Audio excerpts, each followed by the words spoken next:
Good morning! Pupunta kami ngayon sa Dubai Garden Center para maghanap ng mga plants. Indoor plants, tapos outdoor plants.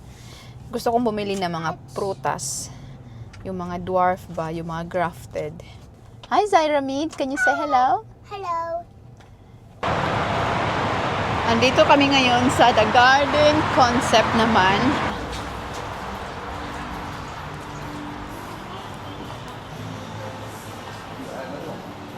Oh, wow.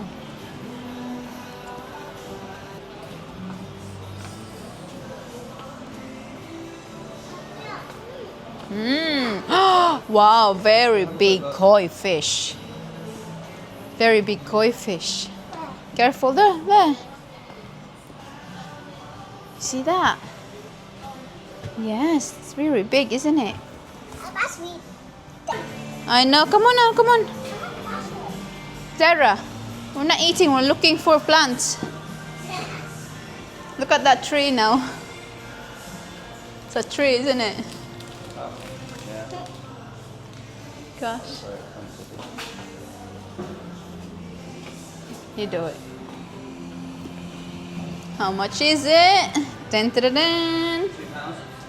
Really? That's 2,000? That is quite cheaper than... Yeah, and that's a proper tree. Wow. It's cheaper here. It's cheaper. Why is it the online it says otherwise? Outdoor nila dito.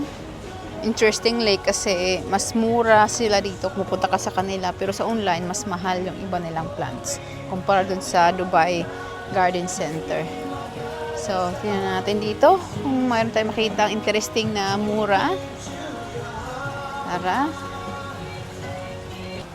Oh, that's quite big though. Do you want that house? It's for the dog, you know. The dog house. It's a dog house. Do you want that? Your new room? For Yeah. bamboo. I know. Na-amaze siguro sa bamboo. Hindi kasi siya nakita ng bamboo sa kanila eh. What's this? What's this? Lime. That's a lot of No, it's not lime. That is lime. It's not lime. Citrus. Citrus. A lot of citrus. Kumquat. It's a kumquat. I don't know what that is. Yeah, pomegranate. Is this the common and pomegranate? Okay.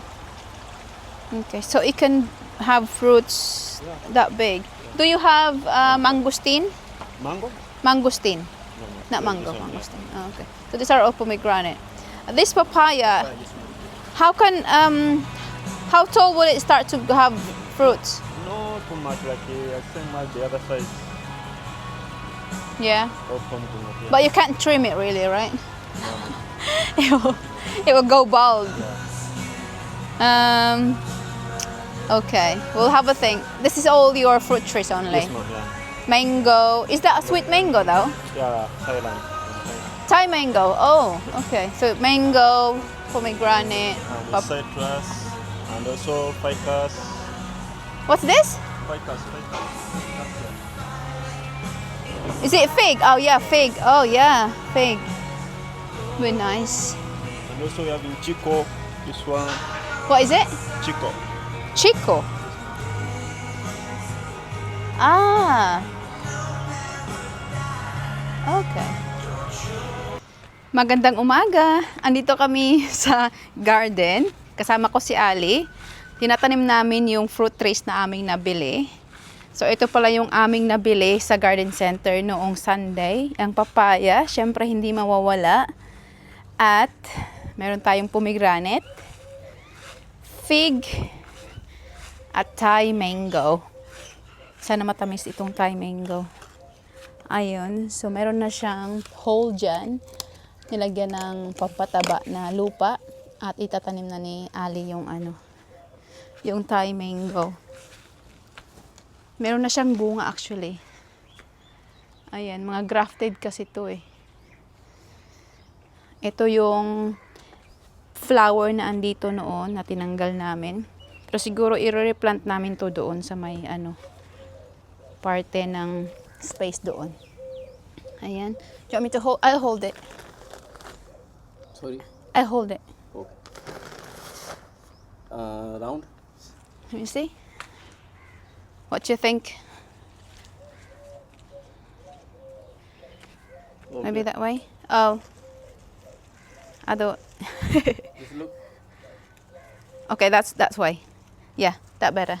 Okay. Okay, thank you. Okay. Pang support daw yung bamboo at hindi natatanggalin din. Okay. So, itong mango na to ay nabili namin ng 395 dirham. Yes. Yeah, why? Only 200. Well, we This nursery Barsha. Too much price. too much price. Yes. 200, maximum 200. No, maybe I'm wrong. Maybe I'm wrong because there's so many that we found. So this one, let's put it in here. But I was thinking to remove this. Is that okay? Okay. You remove Yeah, remove that and put that here. The fig. this here Yeah, fig. and this. And this we put in the middle. Center. Yeah. Ayan, tas yung papaya, ilalagay natin dito sa may part dyan. Ayan. So in the future, tatanggalin naman namin to eh. Ayan.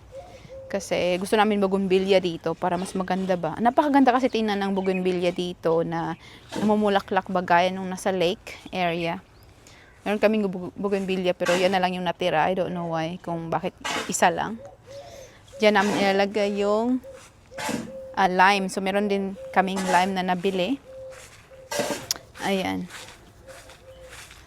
Napakadami ng bunga ng lime. Napakalaki na niya. Napaka-matured. So, ito ay ano din siya, parang grafted ba? Ayan. So, hopefully, yung bunga niya ay hindi maglalagas. Kasi normally naglalagas kasi. So, pag nasa soil na talaga siya, yung root niya is talagang makapag gala ba sa ilalim ng lupa. So, mas magiging healthy sila. Ayan, tingnan natin si Ali ulit.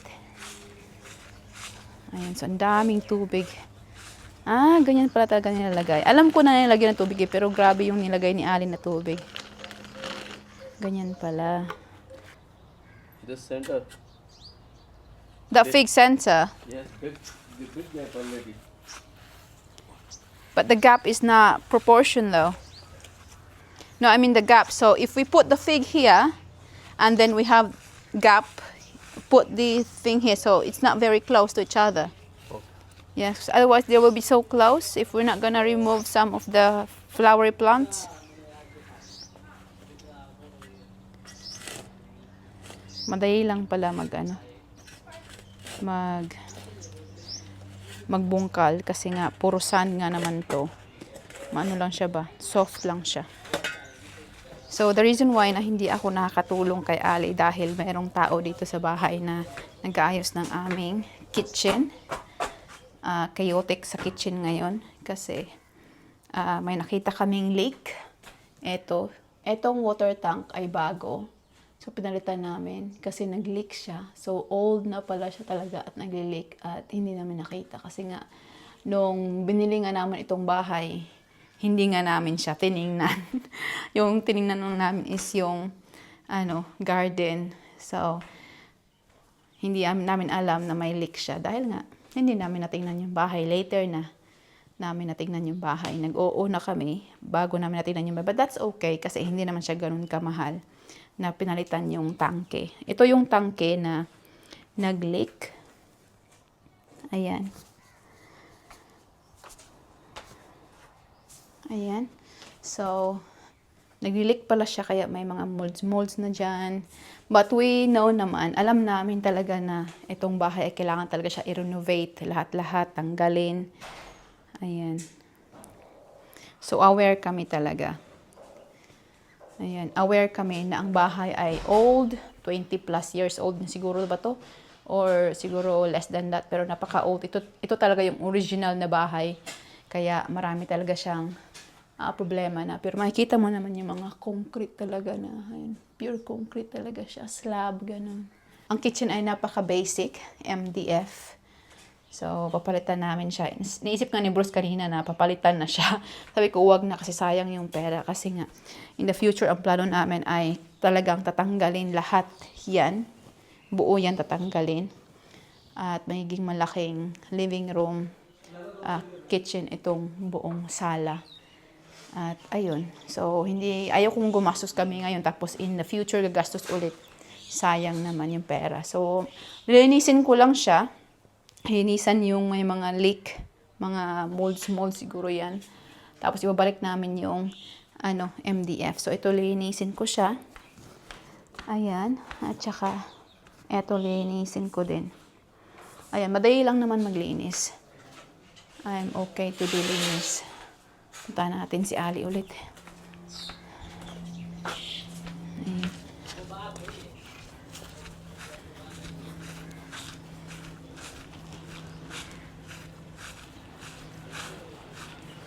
Ayun, so pinupuno niya ng tubig.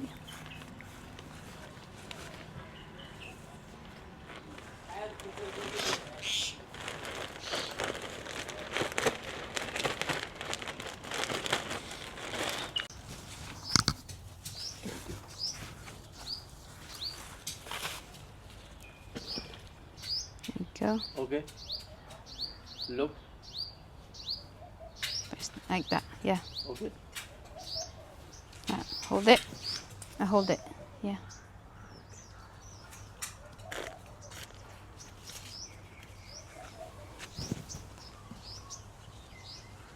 Okay. No. Okay. And this gap. Yeah. Dig. This. And no, that nice one there. Dig. Okay. This is complete.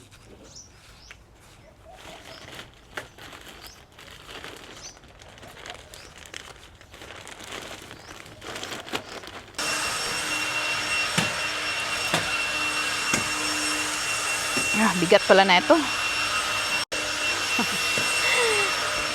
Yung gusto mo tumulong pero ang bibigat pala.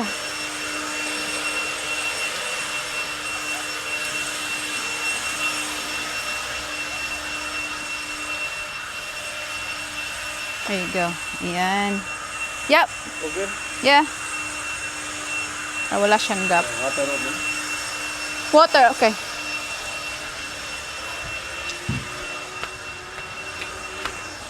Inutusan niya ako.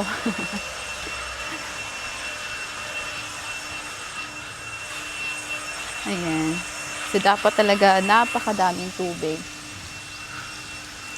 Yung ginagawa nila. Daming tubig.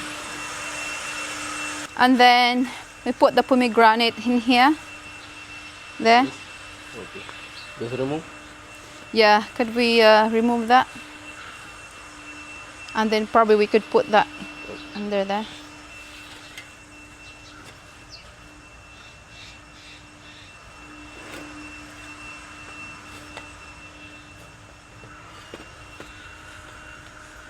Ayan. At least wala na siyang gap. Kasi may malaking gap dito noon eh. Ayan. So wala na siyang gap ngayon dyan. So may fig na tayo. Meron na tayong mga fruit trees. May fig. At etong ating mango. Nalagay na rin yung mango. Ayan. Sana matamis yung mango na to. Thai mango to.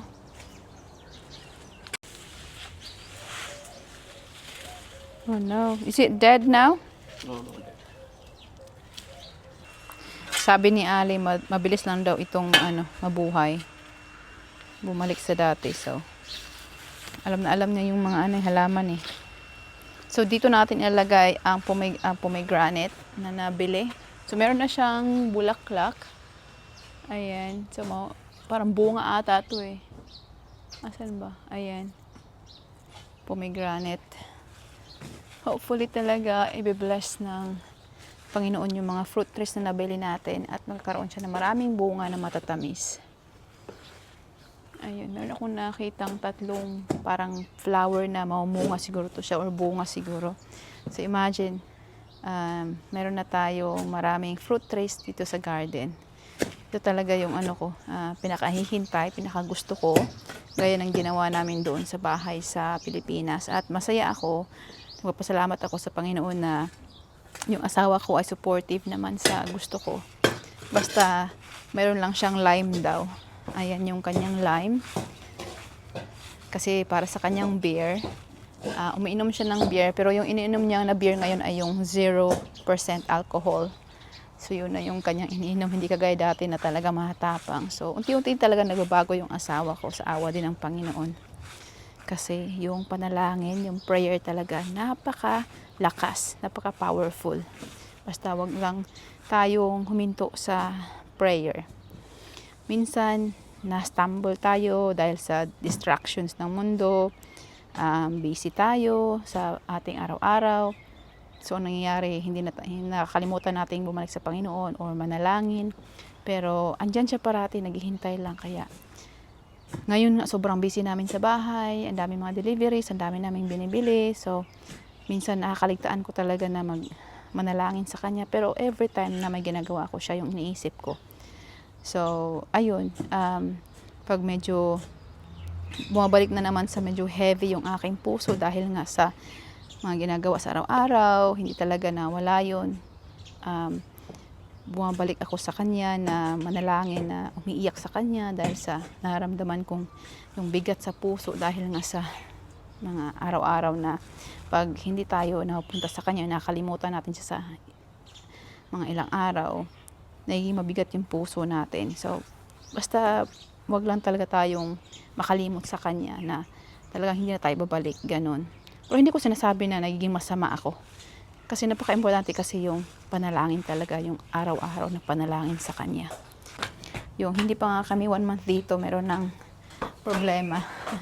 Pero again, napapasalamat kami sa Panginoon na find out namin itong leak very early. At yung wala pa yung daddy ni Bruce kasi nga pupunta yung daddy ni Bruce dito ngayong Sabado. So, kunan ko si Ali ng tubig. Sorry, excuse me. So, bumibili talaga kami ng mga tubig na aming binibigay sa mga deliverers, sa mga nag-assemble sa mga furnitures na nag-deliver. Kasi, syempre, mainit dito. Tapos, sila pagod. Tapos, nasamahan din namin ng yung biscuit or yung may chocolate para may makain sila na kaunti o snacks ba. Ayan. Yung kaunting tulong na makakapagpasaya sa kanila kasi pag pagod ka, pagkain yung talaga nakakapagpasaya sa'yo. Yeah.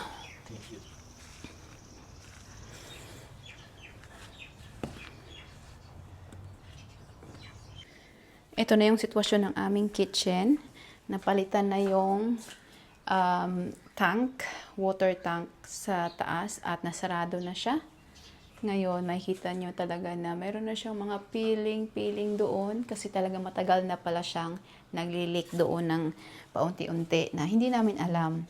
Again, dahil nga hindi namin na-check yung bahay bago naman ito nag-agree na bilhin nga namin, which is fine.